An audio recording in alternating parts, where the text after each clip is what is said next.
Alright, so today's video is all about how I shoot my YouTube videos. So I'll take you through my video shooting, audio editing, lighting, setting up and composition and much more. So stay tuned till the end so that you don't miss out on anything.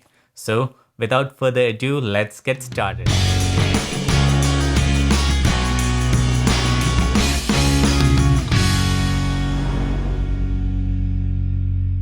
It all starts on day one where I sit down and with my notebook and pen, write down on the blank paper the points that I want to cover.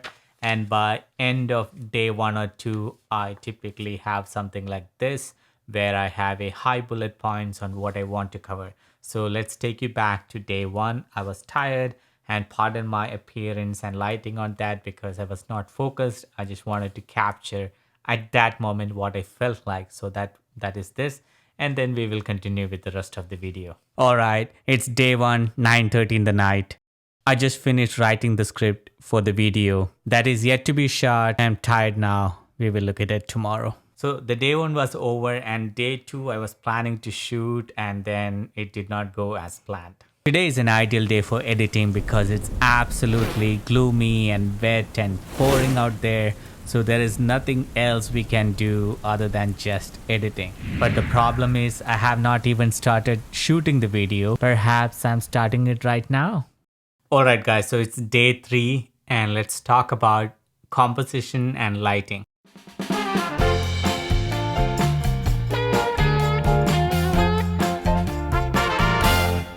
Lighting and sound are two areas where I'm still learning. So this is what I have right now that I would like to share with you guys. Basically, I control the light and the way I have set up is I have 2 lights, one on the left. On this camera, you can see that is there so that it's not overexposed and no light is coming from outside, which I cannot control.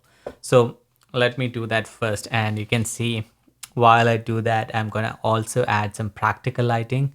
So I'll show you how I do that.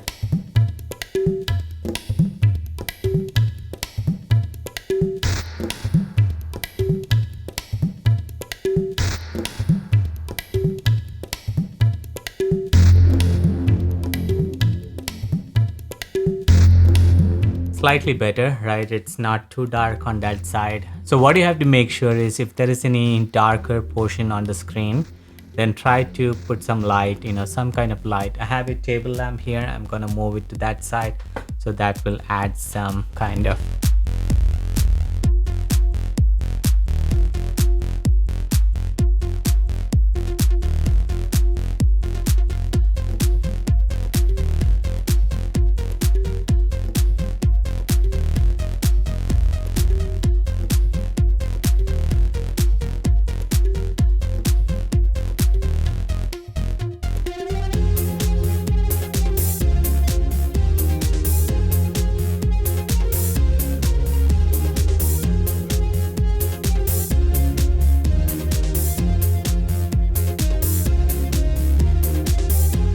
Alright guys, so there you have it. So I cleaned up the space.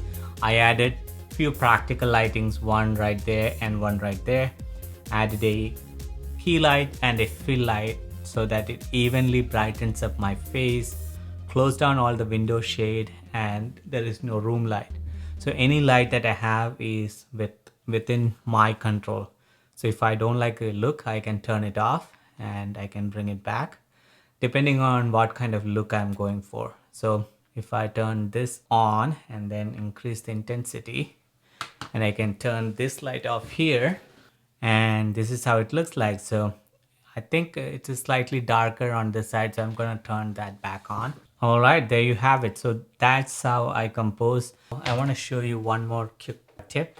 If you don't have any fancy lighting, you can still use the flashlight on your cell phone, because I feel like there is some light missing there. I'm gonna show you how to add that. That's much better, isn't it? Now that we covered lighting, let's jump on to audio.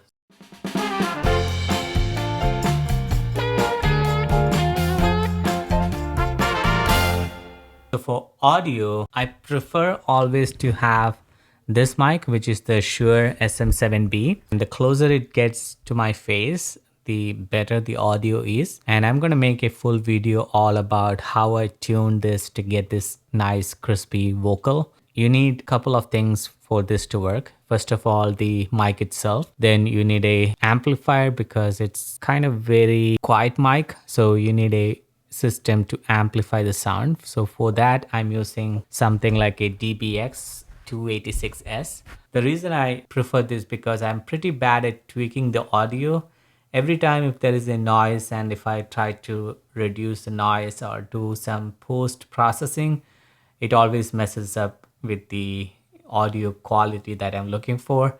And by having everything dialed it onto the hardware and I can listen it before recording the video, I have to spend less time in post processing. So anything that I can avoid time spending in post processing, I would do that. And DBXS with the Shure SM7B combination definitely helps me to do that. That's my preference for audio, but the negative side of it is it's stationary. So in order to use it, I have to be on this editing desk. And my second preference is a Rode NTG4 boom mic. So if I'm sitting on that side of the room, you can see a table right there. Sometimes I sit there and then shoot, and keeping this setup as the background because I have a nice yellow picture in the back, and it looks good from that side. And I have blue lighting on the table, so it all looks good from that side too. The negative side is I don't have a proper mic like this that I'm using on this side. I use Rode NTG 4 Plus, a boom mic, which kind of gives good quality audio. And I bring that into a Zoom H6, and then I can plug it in directly into camera because Zoom H6 has a 3.5 output jack, so I can just plug it into camera. And the third and the least preferred option is the one that I used yesterday morning and I had to spend a lot of time. So it's the Rode Video Mic Pro Plus.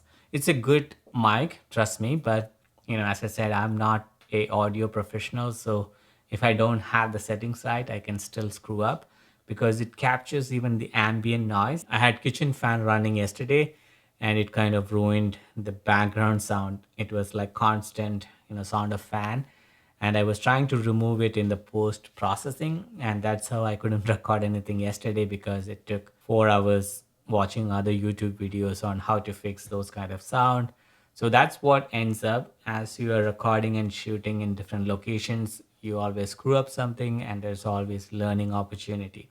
Over time, you'll be a master of everything, the video, audio, lighting, post-processing, editing, everything. So that's the thing about YouTube. You are actually producing as well as learning at the same time. And the final piece of audio that I use is a lavalier mic, so I can attach it onto me. So this is the Rode Wireless Go. So it doesn't come with this mic, but I had a lavalier mic so I can attach it.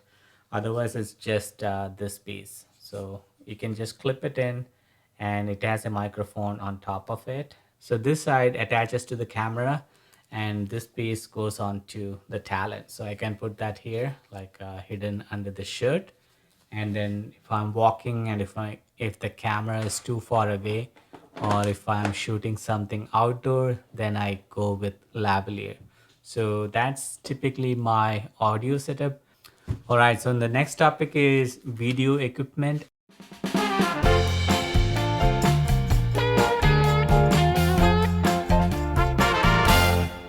I primarily use the Sony body and the Sony lens.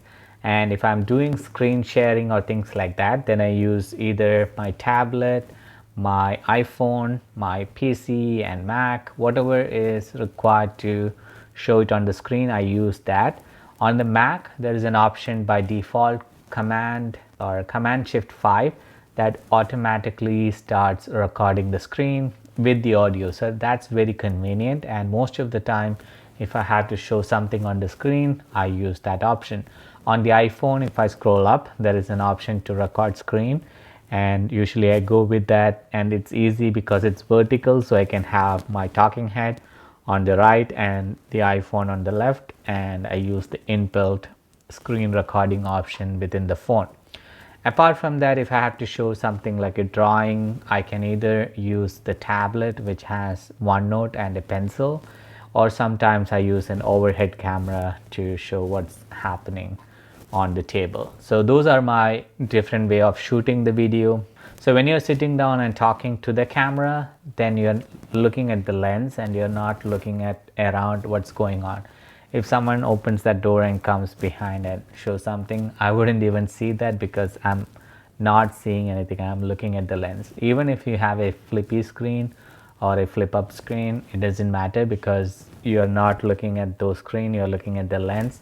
So before sitting down and shooting, make sure you look around and see if your framing is right and you feel everything is as clean as possible, and all your lightings, for example, I have lightings on that side, so those are set up. There's a light right there, so all those are very intentional, and make sure that those are right there, otherwise you end up taking the shot again and again.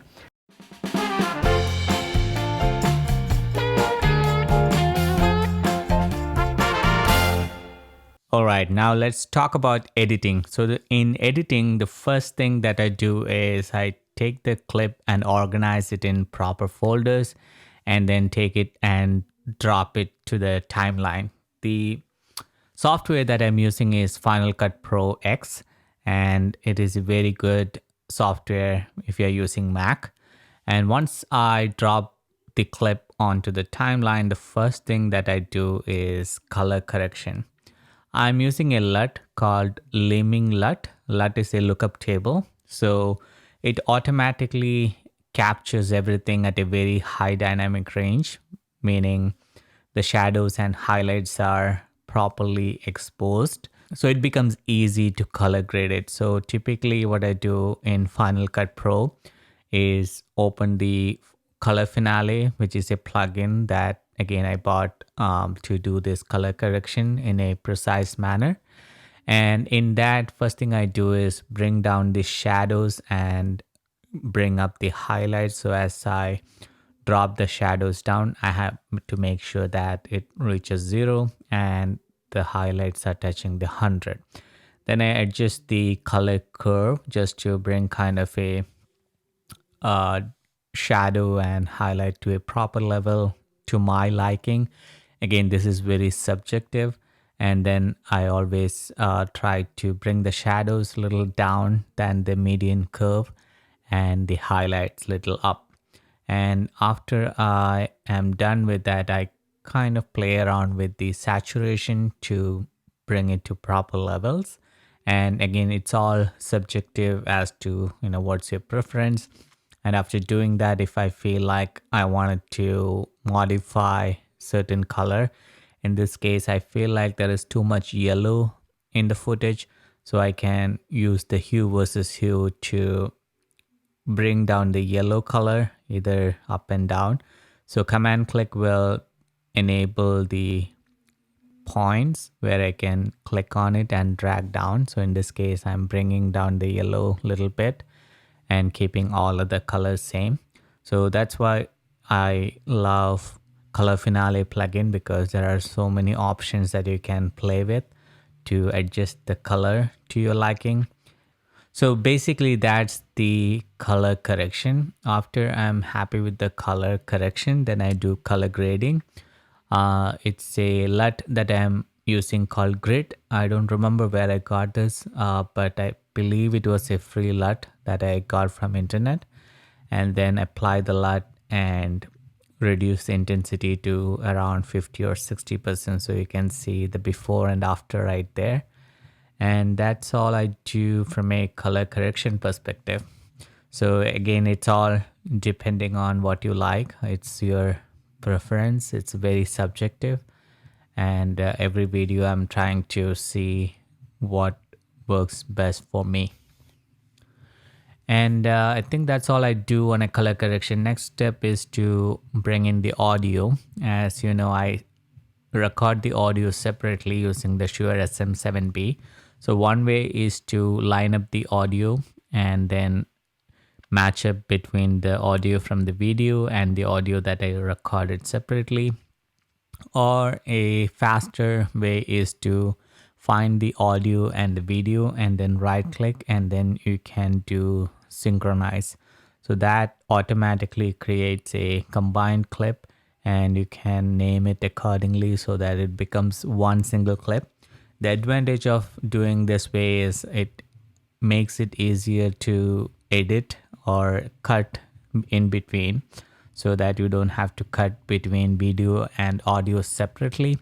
You can do all that together. So synchronize clip, once it is synchronized, I drag it to timeline and then as you can see it's combined into a single clip which has the right audio and the video, so you don't have to align the audio and do the editing separately. So that's basically my editing technique, and then I just do basic cut and remove any ums or ahs, things like that.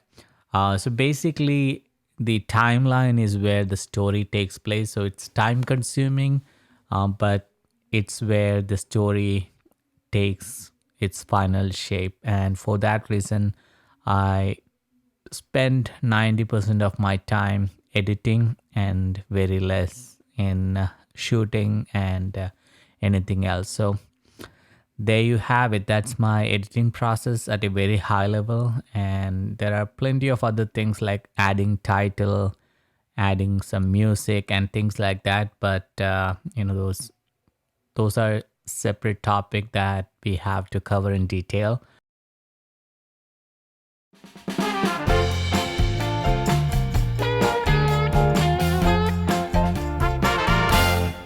Once all the video editing is done and I'm ready to upload into YouTube, then I focus on 5 things.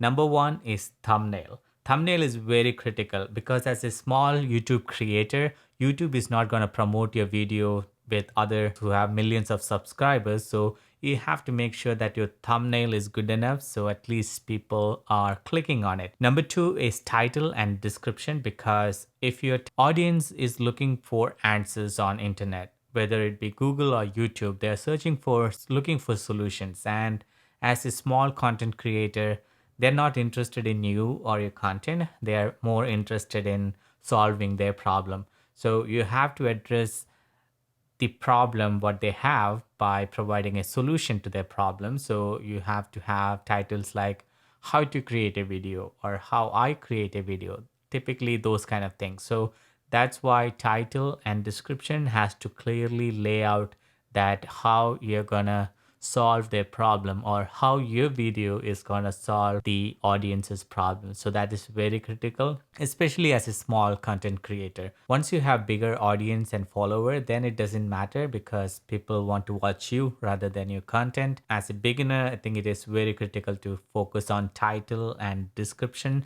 and that's why it's point number 2 in my case. Number 3 is keyword and tags. Keyword and tags kind of add a supplement to the searching criteria because you are now putting keywords in there so that the right keywords, so that when people search, your video shows up. And when it shows up, you should have that click worthy thumbnail so that people will be clicking on it. Otherwise, even if it shows up, nobody would be clicking on it to see what it is. So we covered thumbnail, title and description, tags and keywords. Number 4 is promoting on social media. You have to join groups like video makers or filmmaking or cameras and things like that, because as I said, nobody's going to promote your video as a small YouTuber. You have to do your marketing yourself. So if people are searching for questions on those forums, then you interact with them and put on the link so that they can check it out. And the last and but not the least is the end screen and the iCard. So at the end of the video, you have to ensure that there is enough space where you can put end card videos so that you are engaging the audience to continue watch your other videos within your channel, so that they are not going away from your channel, because that converts into subscriptions. The more video the audience watch, the high chances of them clicking on the subscribe button, because they need to get familiarized with your content, your style, before they will subscribe to your channel. So it is very critical that you put end screen at the end of each video and an iCard, which is something that pops up. You are attaching and bringing all relevant content within that same video that the audience is watching. So that's all my 5 tips after I upload, and these are things that I take care for each video upload. And yeah, definitely takes time, but it's worth the effort.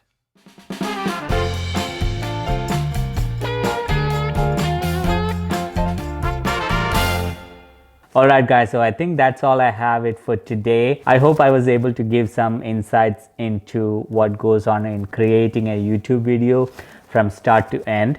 And if you're creating your channel, I would say start recording and start creating, because as you create more, you will learn and gain more experience, and that will make you more comfortable in creating and talking to camera, especially just sitting and composing a shot and talking to camera. Before, I was not even comfortable even sitting and talking inside my home itself, because I feel weird talking to camera. But now, at least over the period of time and 90 plus videos, I feel a little more comfortable talking to camera, and it comes natural to me, so I don't have to think or remember the lines. Whatever feels like communicating to you guys, I just sit and talk. And if I screw up something, I can always come back and retake and do all that.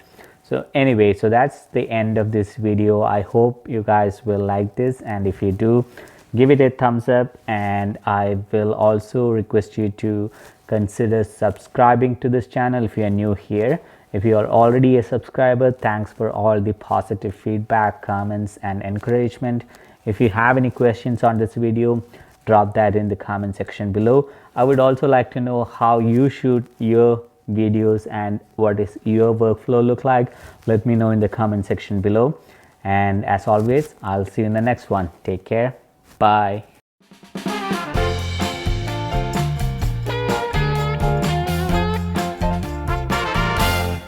So we will cover and touch all those areas at a very high level, because each one of them takes its own individual tutorial, but just wanted to share all those aspects while shooting a YouTube video, so you can see what I do and then customize to your needs.